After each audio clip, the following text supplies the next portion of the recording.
fantastic evening right here from the studios of Certification Edge.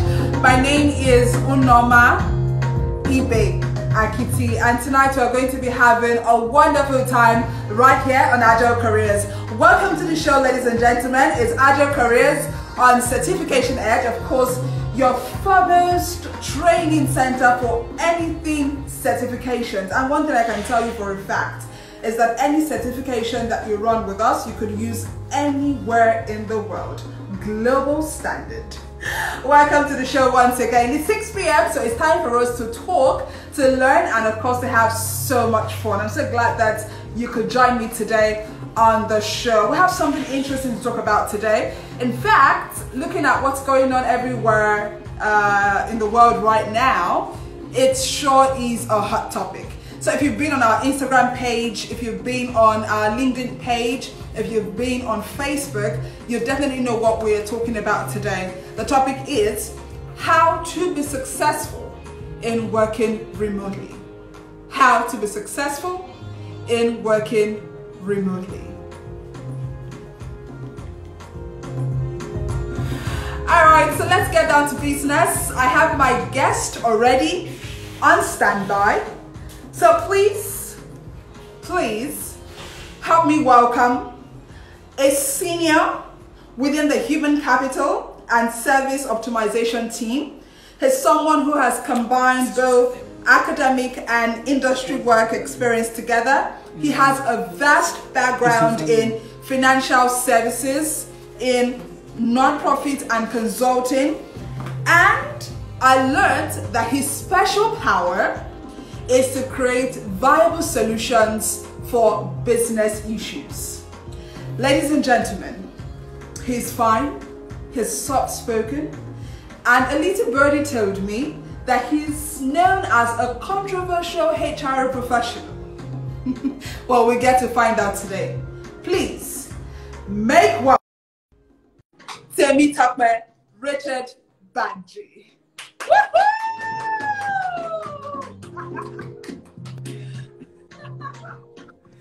It's so amazing to have you here. Yeah, hi, good evening. How are you doing? Very fine, thank you. It's good to see you without the tie and the suits and the jackets, you know.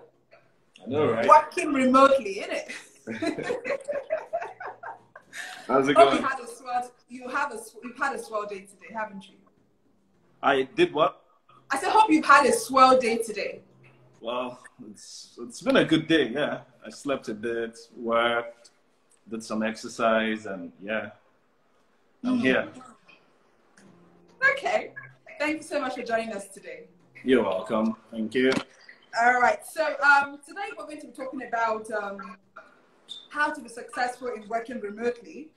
And the truth is that high-performing employees usually experience a decline in job performance and engagement when they begin to work remotely, especially in the absence of preparation and training. Now, during this time, many people scramble to get their work done while sharing close quarters with kids, with spouses, with pets, which is usually not, what the business environment would look like. And this Absolutely. is exactly what we're experiencing right now, which is the reason why we've decided to take out today to actually talk about how to be successful in working remotely, because that's the condition we found ourselves and we just have to fit in. Temi, are you ready to dig in? Let's do this. All right. Okay. So very often we have a lot of terms used to describe working remotely. You would hear things like working from home. You would hear things like flex hours. You would hear things like telecommuting. My first question is, do they all mean the same thing? Do they all mean remote work? Yeah, or is there a very slight difference? To me personally, I don't think there's any difference. It's really working outside a building, that it's meant to be an office, basically. It's really the ability to do work from wherever you are and deliver results. basically. So yeah, whether you call it remote working, work from home, I mean, it's just really ability to work from a place that is comfortable and not necessarily in the office, typical office building space. Yeah. Okay. So would you agree with the school of thought that would say that if you are doing flex hours, it means that you can come to the office, you know, but at a time that is comfortable for you, which is different from remote working? Okay, yeah. So in terms of flexi working, I believe organizations have like organizations that work with timesheets. They have like specific hours you need to put into work. So for example, if you're to do an 8-hour shift a day, so based on what's convenient for you and what's convenient for the organization, some people can decide to resume 12 when, for in Lagos, for example, when traffic has gone down, you can resume 12 and you do your 8-hour shift. Probably you're finishing by 7, 8 when traffic has gone down and you go.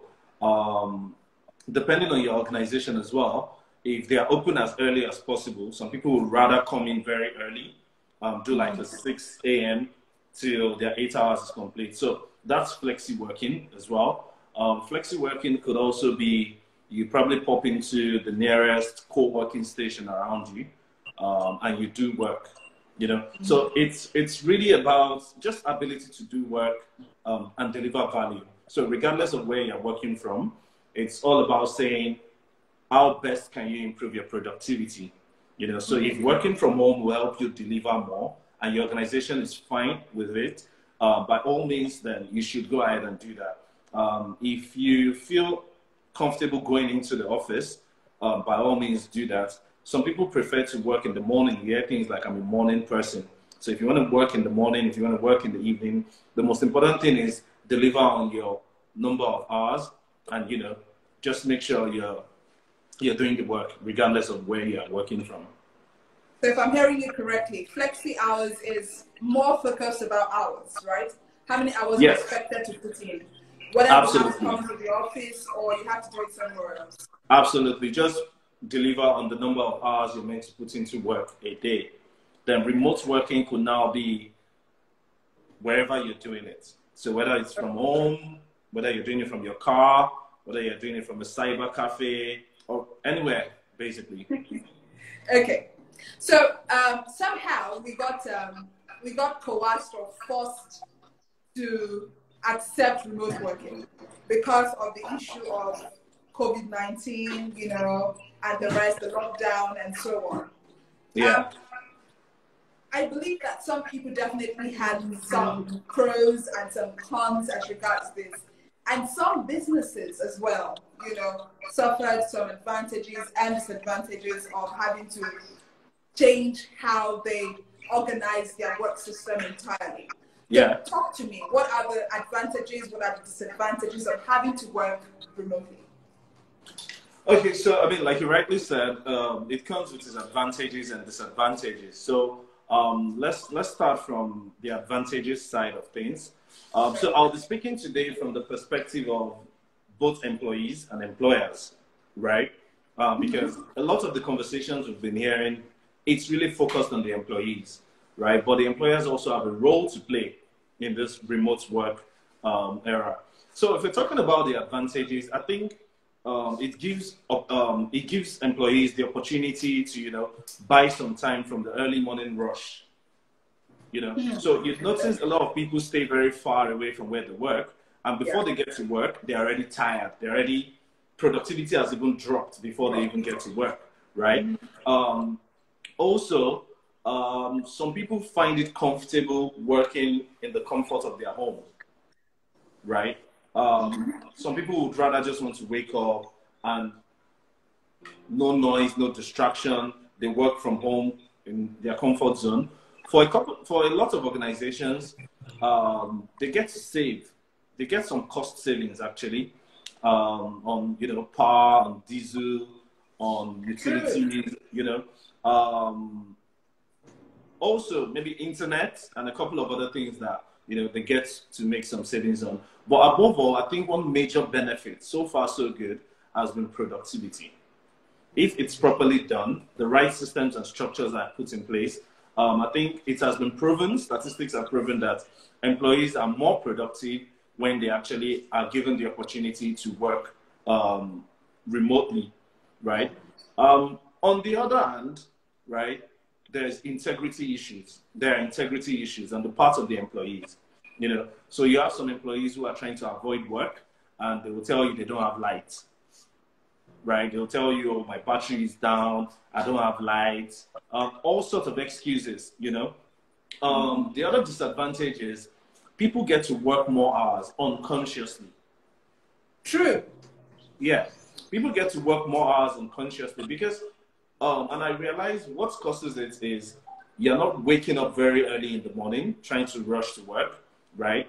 So you can just get up 8 and get to work. And because you're also home, you're still working even 9 p.m.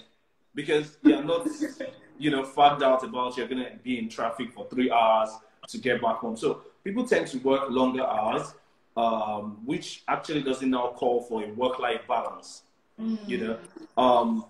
Some other disadvantages, not everybody is privileged to actually work from home, you know. While some people have 24 hours light, some people are really struggling with power in their area. Some people that even use gen, the noise is really distracting. Family members, you know, some family members feel, Shabi, you're working from home. Why should you still be on your laptop every time, you know? People are not going to understand. For parents that have kids, you know, we saw a lot of funny videos everywhere where some people will tie their kids and all that. Those things are serious distractions that could really hinder work from home. But one thing I always say is there's a role for the organization to play in ensuring it's successful. And that role is organizations need to first ask themselves, am I prepared for this? The truth is no organization is or was prepared for this, right? For me, what I would say is in making this successful and getting the advantage of remote work, organizations need to make sure there's provision for the tools to work. Right. And when I mean tools, do these people have laptops to work with from wherever they are?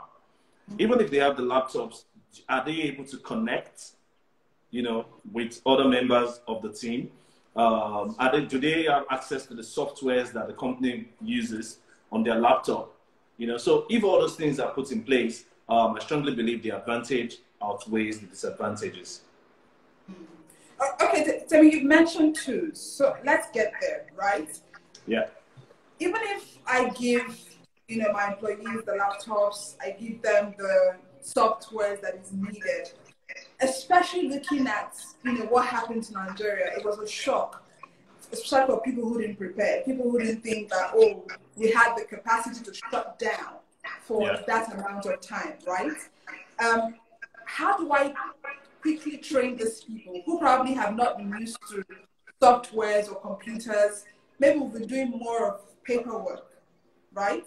How do I quickly train them to catch up, to be able to use the system, to use things like Slack, or to use things like the HRS? Maybe we didn't have one, quickly put one in place, you know, and so on. How do I get these people to quickly catch up on technology? So yes, that's really the big challenge right now. One, because organizations were not prepared, employees were not prepared. So it's really, and you know, we've been talking about future of work. It literally felt like we're talking about 15 years to come, right? But the future of work was actually yesterday, you know. So no doubt organizations were not prepared, employees were not prepared. But again, this is what we call the new reality, right? That's the new normal. And what organizations can quickly do is to identify their own needs. So for example, what would, depending on the size, depending on the nature of their business, what technological tools will they need to function, right? So the first thing is you need to identify those tools that will be required. You know, look at your clients as well. So how are you going to serve your clients? You know, what do we need internally to be able to deliver? So you need to identify the tools that you need first. Once you identify the tools that you need, then you can now talk about within my team, right? Who has the skills? Who is able to use these tools? So once you identify those that can use the tools, then you can now start bringing up others to speed. So you test run it. For example, this is a tool, right? This is a tool. Yeah. You probably run it by your team, take them through. Maybe you want to develop like a white paper or something, a document showing how they can go about it. You know, so when you pick up your phone or your laptop, click here, click there. You know, you make it so step-by-step process. Step by step. You know, you do that. So there are loads of tools now: the Yammer, the Slack, Teams, Zoom, Skype. You know, you can actually create a step-by-step guide for people to be able to use, right? But for me, in my opinion, before we even get to the point of teaching people to use it, we need to identify the ones that we really, really need. Because not every organization requires same set of tools. For some businesses, they may just be good with using WhatsApp. For some businesses, it may just be Zoom alone and they're fine. Some may just want to leverage on Skype or, you know, or social media or something. So yeah, that is first. Then training them will be, it's very important to break it down. Make it very simple because, you know, this remote work, it has also deprived, maybe that's one of the disadvantages. A lot of people, you need to explain more. Something that someone could have walked up to you and you just explained. But because of the distance, because most times we are communicating via text, people might be misinformed. So you need to create that opportunity for people to learn in details. And I think that's as much as I can say about tools. Organizations should identify what tools they will need. One, to be able to deliver value to their customers. And two, for their own employees to be able to use. Then we can now, you know, start doing the trainings and all that. Okay. So you've mentioned skills as well. So let's also touch that. What sort of skills do I need to be very successful at working remotely? I heard you are the best at working remotely. That you work for a lot of companies outside Nigeria. You've been doing that for a while, you know. So let me know, what are some of the skills that I should have to be very successful at working remotely? Because now it looks like everybody's enjoying it. You know, oh, I wish that we could all not have to go to the office. Oh, I wish that I didn't have to go to the office every day. But then, do I have what it takes to sustain working remotely? So I'm sure that there are 7 skills that I should have. To be honest, well, for those that know me very well, some people will say I'm a workaholic, some people call me all sorts. But I think I use the word discipline. Working from home, it's really all about discipline. And, you know, discipline can now be broken down into different aspects. So for me, discipline is really saying work from home is not holiday. It's not, you're not on leave. It just means you're meant to be doing what you would have done in the office from home, right? So typically, I get up in the morning, shower. Probably because you're not going to the office, just wear something comfortable.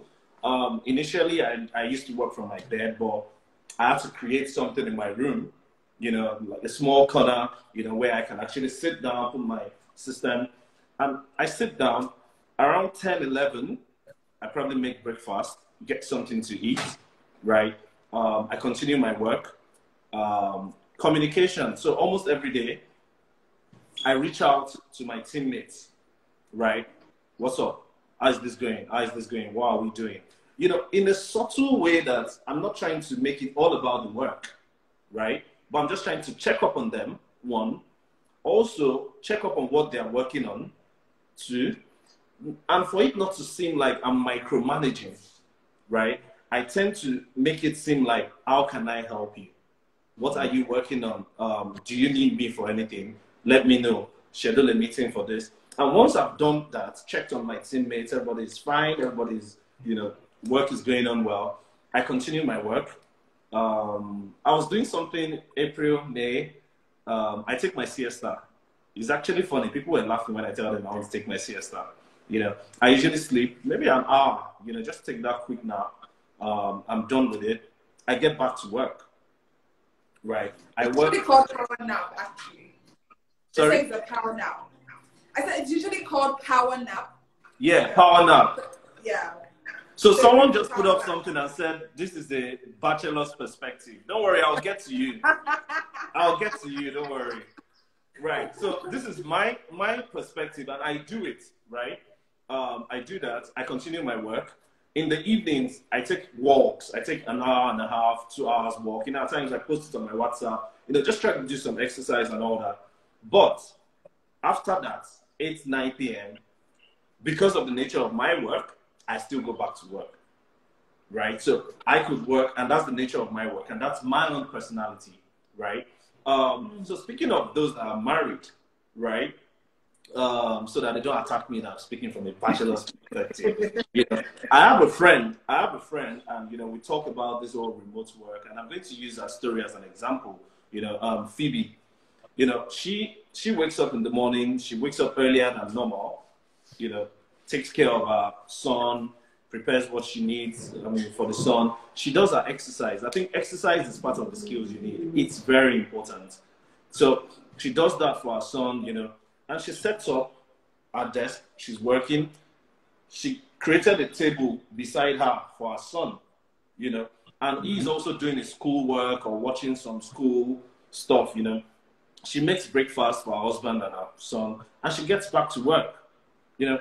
And after her day goes on like that. She does that for lunch. In the evening, she takes a walk, maybe puts her son to bed when he's tired at midday. She continues work. She takes a walk in the evening, and you know, she makes dinner, and she ends her day watching movies. Right? As busy as I am, I don't joke with watching movies as well. You know, I tell people there's nothing new on Netflix.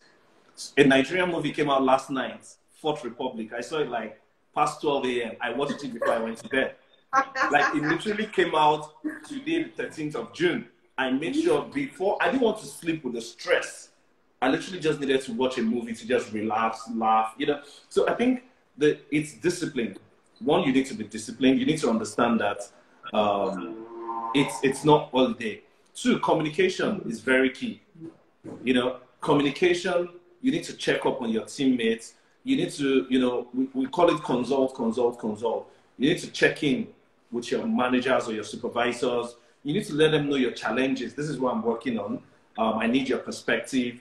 And if you're a team lead, you need to check on the people, you know, that you're managing as well. Guys, what's going on? It doesn't even have to be work. You can just call them randomly, you know, because the truth is, part of the things that the remote work would take from us is the interpersonal relationship. You know, there's something about having your teammates around, you know, all the office bands, all the laughter, all the gossips, you know, these things happen, you know, if you have to face it, right? All the, you know, going for lunch together, ordering food together, you know, I miss my teammates because the tasting of food, you know, this one ordered this, you know, all this will be missing, you know. So you need to try as much as possible to also catch up with them. You want to call them from time to time. How are you doing? How's work? How's family? You know, again, discipline, communication, and I would say, okay? No, go on. You said discipline, okay, communication, and exercise. What are the three things? Exercise, yeah. I talked about exercise. And one very important thing, I'm trying to look for how best to put it, is not hard work. Not hard work. Hard work is not really a skill. It should be a lifestyle. Being focused, yes. Being focused. I think those are the skills I would say, because being focused is a lot of people have gotten distracted from remote work.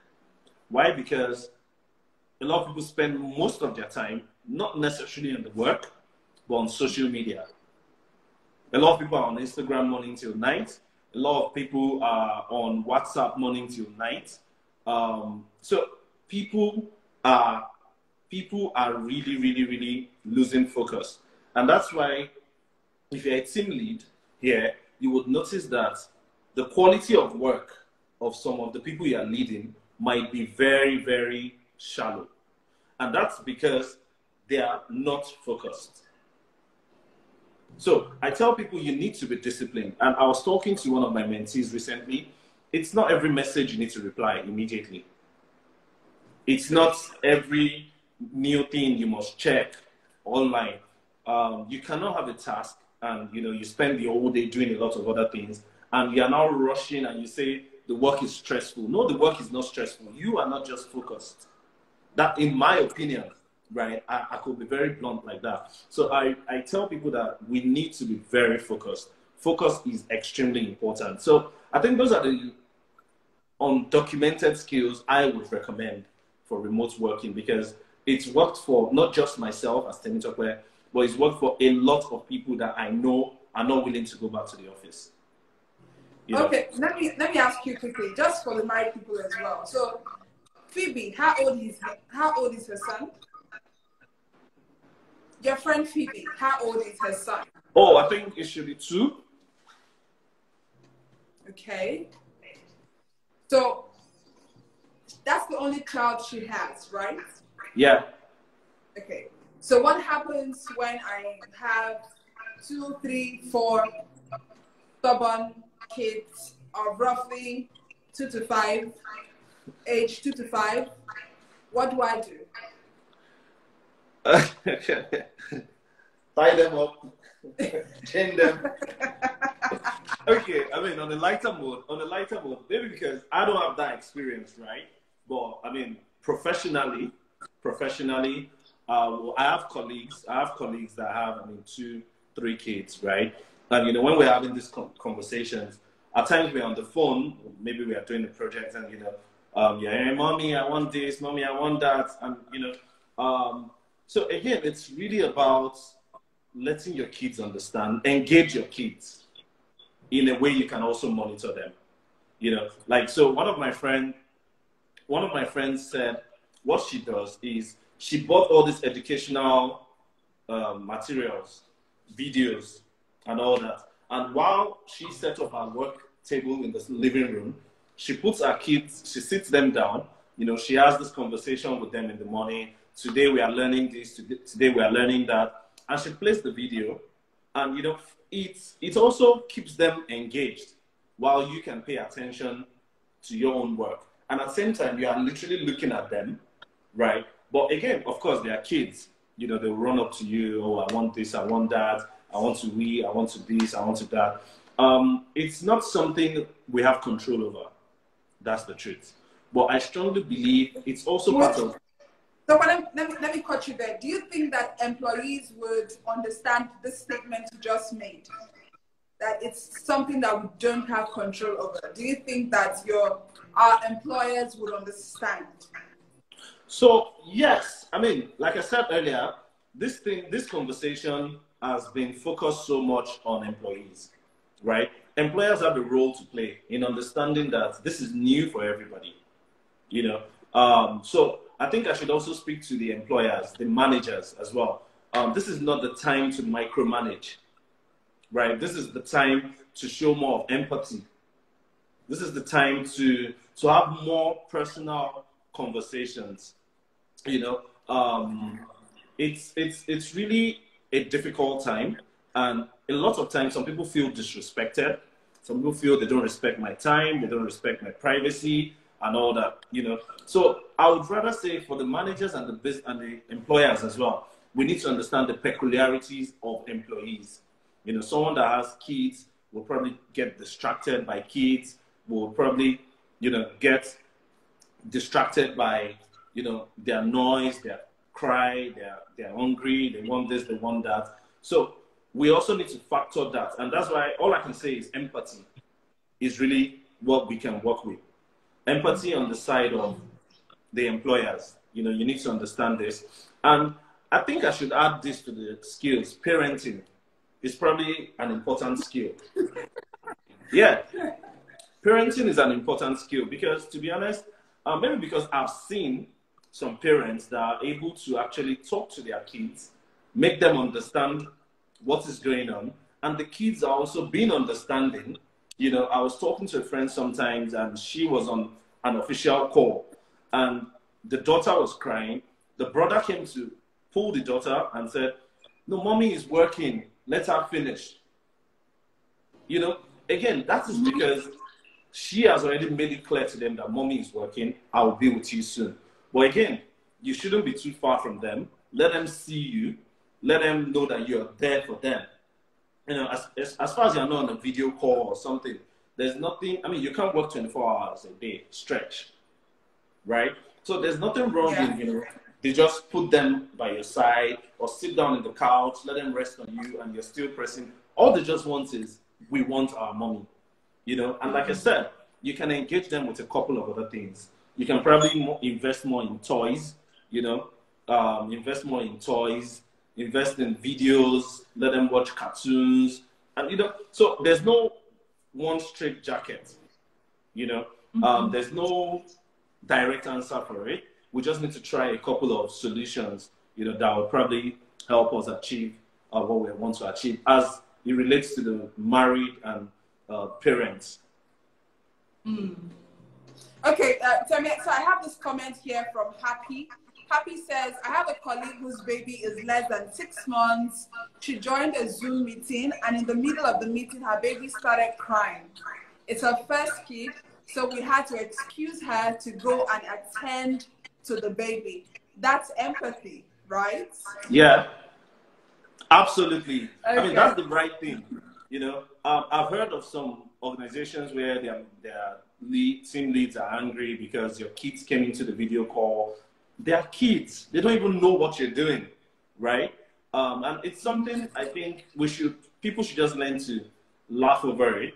And what I always advise is, if you're on a video call, as far as you're not speaking, you know, there are also rules to these things. You know, so if you're not the one speaking, kindly put your phone on mute. If it's not meant to be a video call, right? By all means, put it on mute. Attend to the kids. But a lot of times it's because people do not have that habit of, when you're not speaking, your Zoom or your Skype should actually be on mute. You know, people need to also understand there are some rules to these things. You know, be on mute. So even when your kids have to cry or something, you're still there. You can hear what they're saying, but they cannot hear, you know, yes, like muting your mic. You know, they cannot hear what you're saying, right? For me, I think that's one of the best ways to do it. However, if you're caught up in a situation where, I mean, it happens and everybody saw it, I mean, it's something we should just all laugh over and probably, like they did, excuse the person for a couple of minutes and, you know, okay, take care of your child. We'll come back. You can come back to us. Yeah. Okay. Well, this is interesting. So we've touched employers, right? Let's go a little bit more in detail. The greatest fear of an employer is that if you're not at the office, I cannot ascertain if you're working, right? So as a leader, so I have called, like you said, I've checked with my teammates. They all have given me a story, you know, a very sweet story of how they've woken up, how, you know, the laptop is booting, but it hasn't come up yet. It's been updating since last night and so on. And we have deadlines. How am I going to be sure as a leader? Because if I heard you well, you said, let's try not to micromanage. So how am I going to ensure that these people are actually working and I'm going to get dividends at the end of the day? Okay, so a lot of people have suggested so many solutions.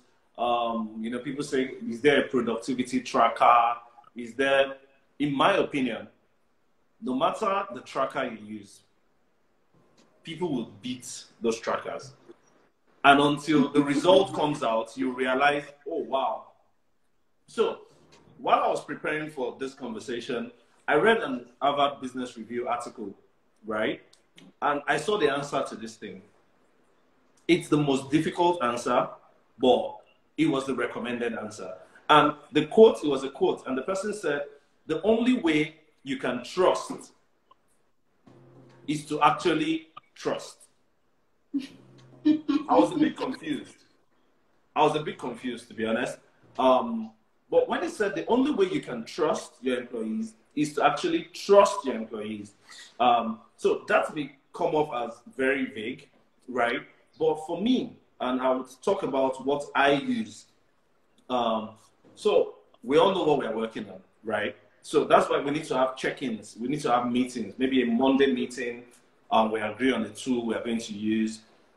We have like an activity dashboard or maybe a project dashboard, right? Where you know the projects you're working on. You have like a work plan, you know, when this should be done. So again, this is the time to start applying project management principles, right? So we need to have like a dashboard of how many things are we doing in this organization? What are we working on? We're working on A, B, C, D, E, F, G. You know, who is responsible for all this? There's somebody responsible. Who is accountable? There's someone accountable, right? So if I'm your team lead, you are responsible, but I'll be held accountable, right? Now, once we've agreed on that, we've broken all the tasks down into activities. It sounds difficult, but I think that is the only way you can have peace of mind. So, for example, let's use sales, for example, right? We're saying in this month, you need to sell XYZ to XYZ category of people. So, one, identify the target, have a list of targets, have their contacts and all that. Then you're breaking it down to say, on Monday, I am calling X number of people, right? On Tuesday, I'm calling X number of people. On Wednesday, I'm calling. Now, how do you track it? At the end of the day, it could just be another closeout meeting. You're saying, okay, you said you're going to do X, Y, Z today on your activity list. What did you do? What did you achieve? What are the next steps? So this is the time to practice project management principles. This is the time to do a lot of reporting. I mean, a lot of we employees, we don't like it, that reporting. But again, it is the time to do all that, right? So if that is broken down, it's easy to now say, okay, you said you're going to call this person, you said you're going to do this, you're going to do that, but and how far? It's not just, and again, one thing I've noticed, sorry, I'm busting the bubble of a lot of employees. I'm also an employee, so yeah, I'm busting our bubble. One thing I've noticed is do not get feedback verbally if you're a team lead. Do not listen to, I'm working on it. Or if someone should tell you they are working on it, tell them to send it to you. You want to see how far. What they've worked on so far. Exactly. It may seem like you're micromanaging, but again, you don't want to receive a shocker when you have a deadline of a Friday and you've just been, I'm working on it. I'm 70% done. I'm 80% done. And on Friday, you realize you probably have to start that work afresh, right? So I think on a daily, and that's why I said integrity is key. You know, do not manage your supervisors, and supervisors try not to micromanage your, subordinates as well. Let's all be transparent. This is what you have to do. This is what I'm doing. Report challenges on a daily basis. You know, if maybe you are trying to call someone, you couldn't reach the person, by all means, report it that day. Don't wait till Friday to start reporting it, So one, we need to improve communication. Remember, that's one of the skills I talked about. Communication needs to be, we need to communicate our activities, our tasks, our challenges, and our next steps. Very important. So you called someone, you couldn't get the sale. What is the next step? Maybe schedule another visit or something. So that is one, I would say, on the side of the employees. Then I have a little advice. I think this was meant to come maybe as my parting words, but I have a little advice just still on the side of the employees. Performance management is going to change. Performance management is going to change. How you are being measured is definitely going to be different right now. And one thing from my experience so far, as a consultant, is there are going to be a lot of subtle, unspoken judgments that will be made about employees. And one very important one, which I tell employees, is your level of responsiveness in this period of working from home. while a lot of employees block their managers on WhatsApp, block their calls, they don't pick calls, they'll say there's no light. All those things happen, right? I mean, some of us know these things, yeah? But I tell you, when it's time to make some promotion decisions, increase and all that, the employer is going to be thinking, who was the most responsive person? When I'm calling people, who was the person that responded most? Who is the person that I can pick up my phone, call, and this person is available to help me? It is very, very, very key. Very, very, very key. I tell people that it may not be documented, it may not be in your KPI, but you know, it's extremely important that we actually pay attention to these things. Try as much as possible to be responsive.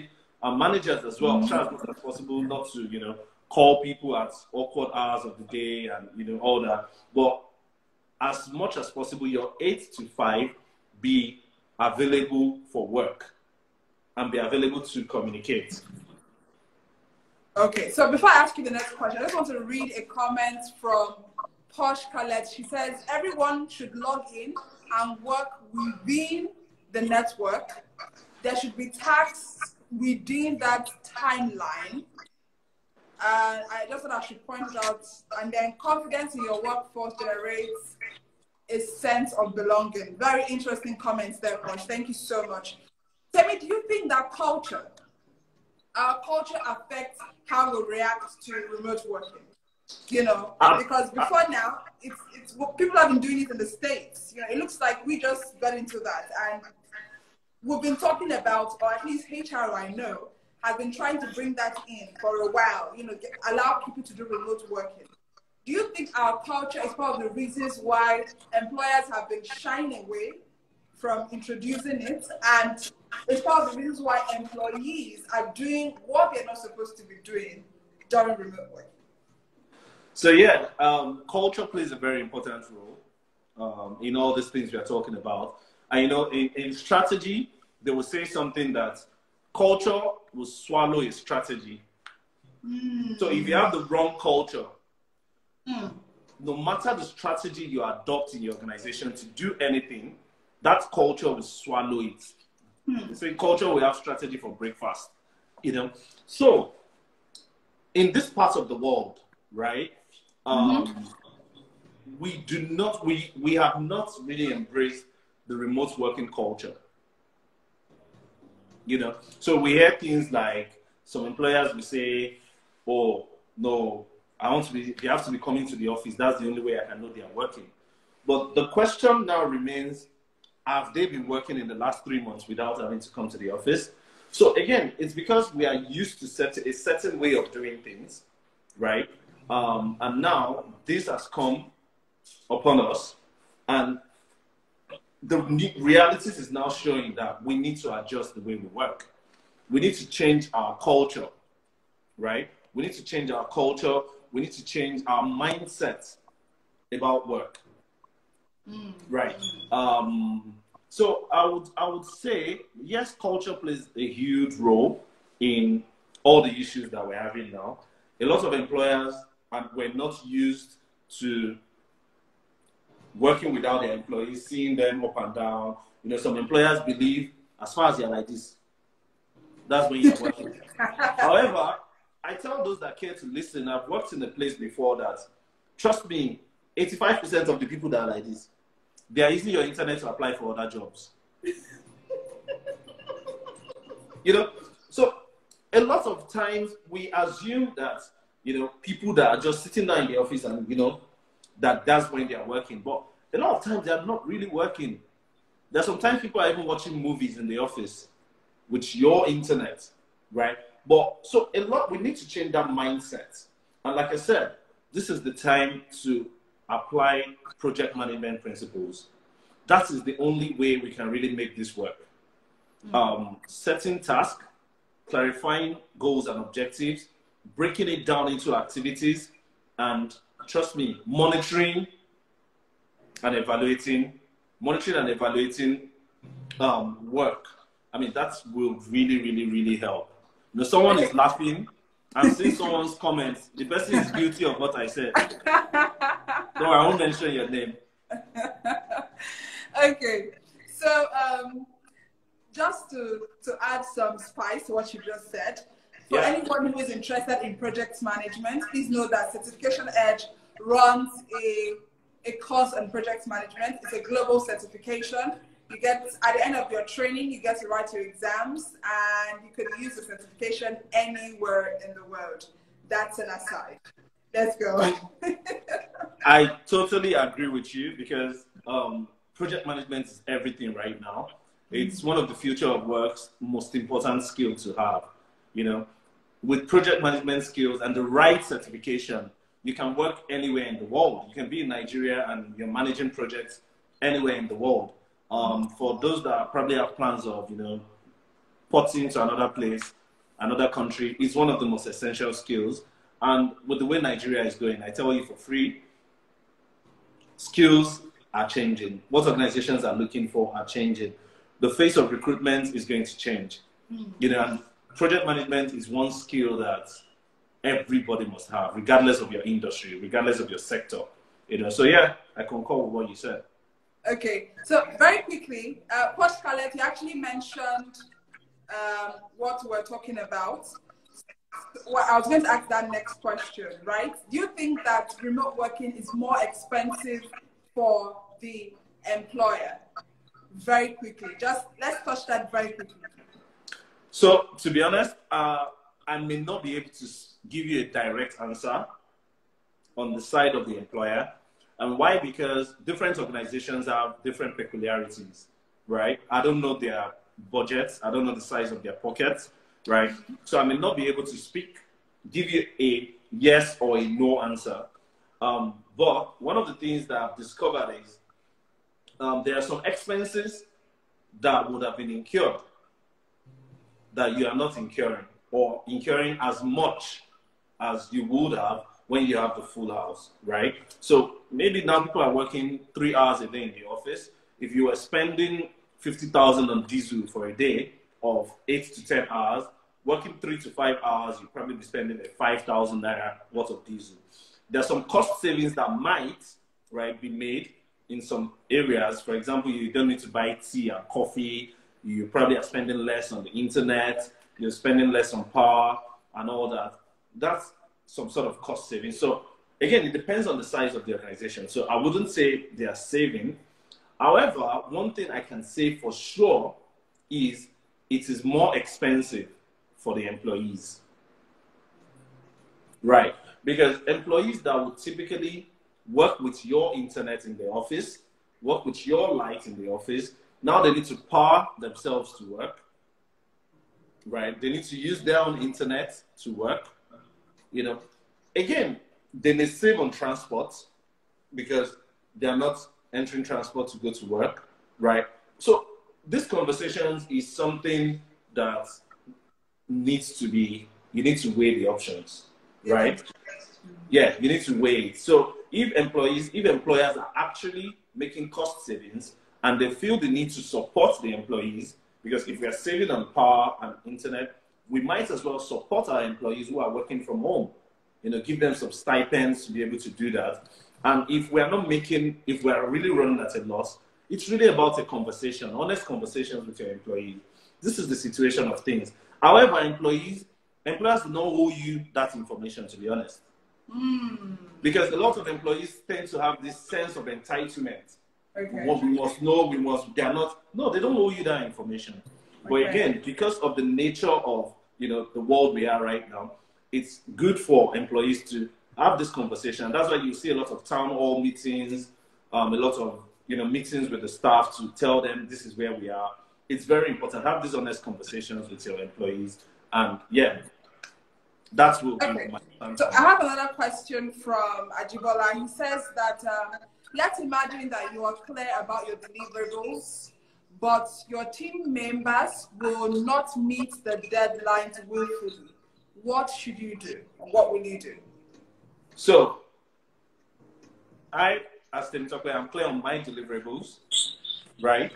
Yes. And my team members that I'm working with do not meet their deadlines. Is that what you're Yes, they're saying? not, yes, exactly. They're not meeting their deadlines. And you Okay. are the team lead. What do you do? Okay, so the question I always ask is, so if I'm the team lead and they're not meeting their deadlines, right?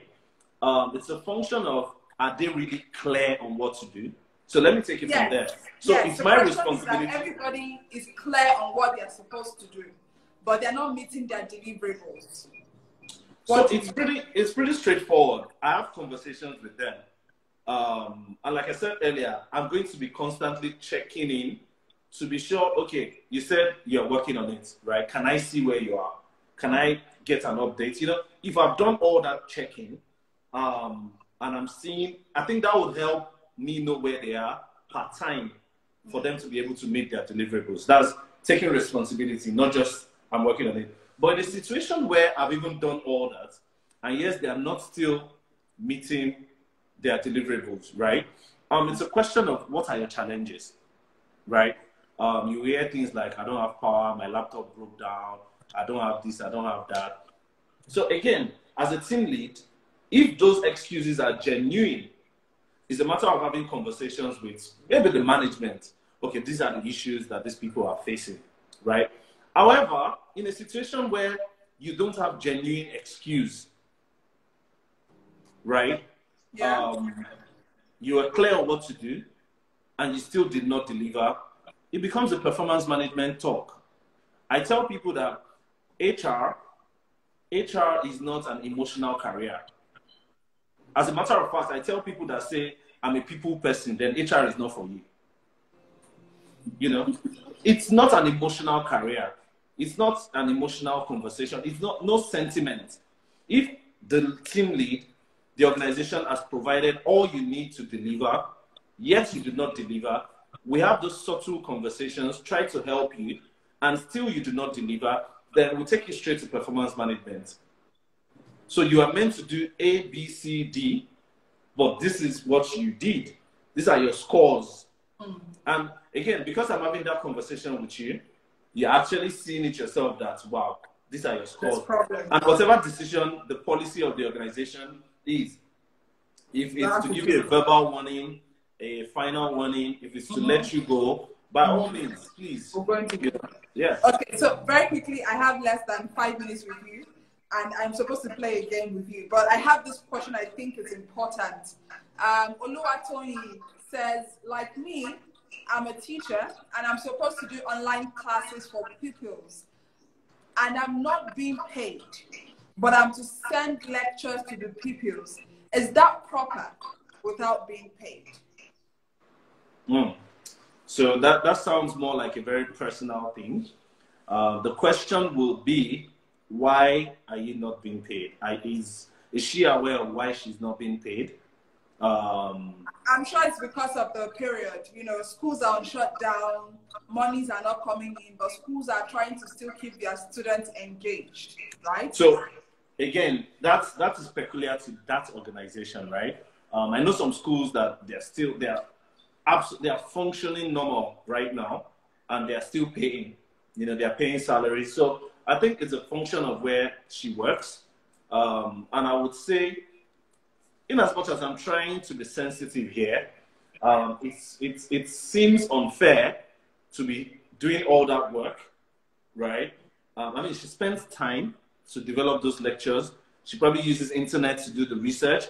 She uses internet to send it out. She needs to power Jen or herself to be able to even work.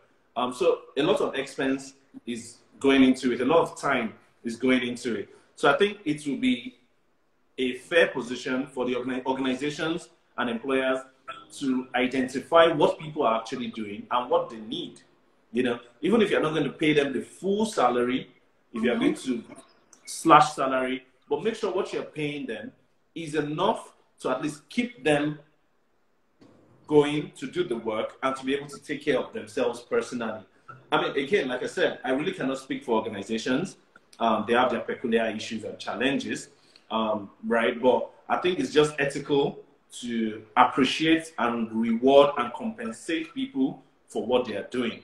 And again, build this rapport with your employees. If for any reason you have to cut salaries, have these conversations with them. Trust me, some organizations are doing it like shove it down your throat. There's no job anyway. If you like, go. But I think it's really unfair. But these things happen. There's a need for some people to cut salaries. By all means, they have to, because they would rather want to survive than just collapse. But the process is very important. The conversations you're having is very important. So I would rather say it's really unfair on Oluwatoyin, like you said, but I strongly think she should raise it up with her management to say this is what she's doing, and she feels she will need the support. All right. Thank you so much, Temitope Richard Banji. But before I let you go, let's play our game. So the game is yes or no. You're not supposed to say yes, and you cannot say no, right? So how do I answer? Don't just use yes and don't use no. Simple. I can do like this and I can do like this. No, that's yes or no. You can't do that. You have to say something. Okay, let's do this. Okay. What's your name? Temitope. Are you sure? Absolutely. Momsi gave you the name? She did. When? Some years back. How many years ago are we talking about? 32? 22. 32. 32? Absolutely. What's your favorite food? Spag. Spag. And?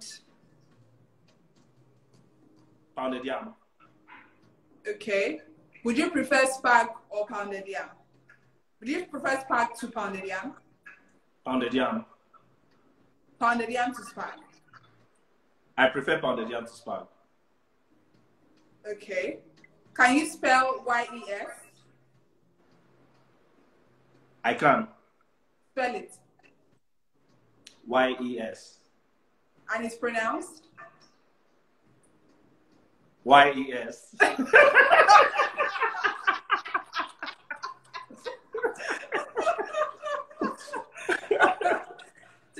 Thank you so much. So let me have your final words. Our time is up. We have just about a minute to go.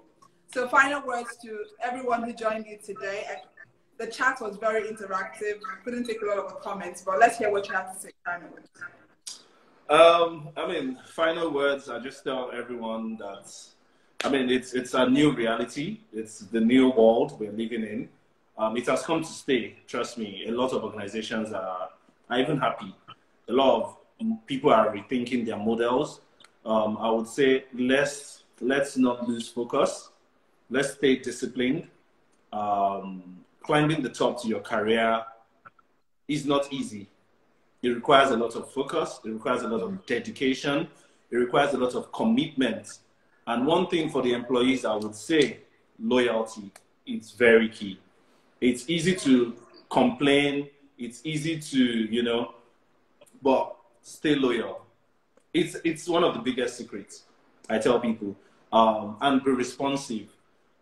It may stretch you when they have to call you in the night. They have to call you. You have to work 20, 22 hours a day, like some of us do at times. It's not because we love it, but I'm on a journey, and it's needed for that journey. So stay loyal, stay focused, be disciplined, and responsive. And be responsive. Yeah. That's true. Yeah.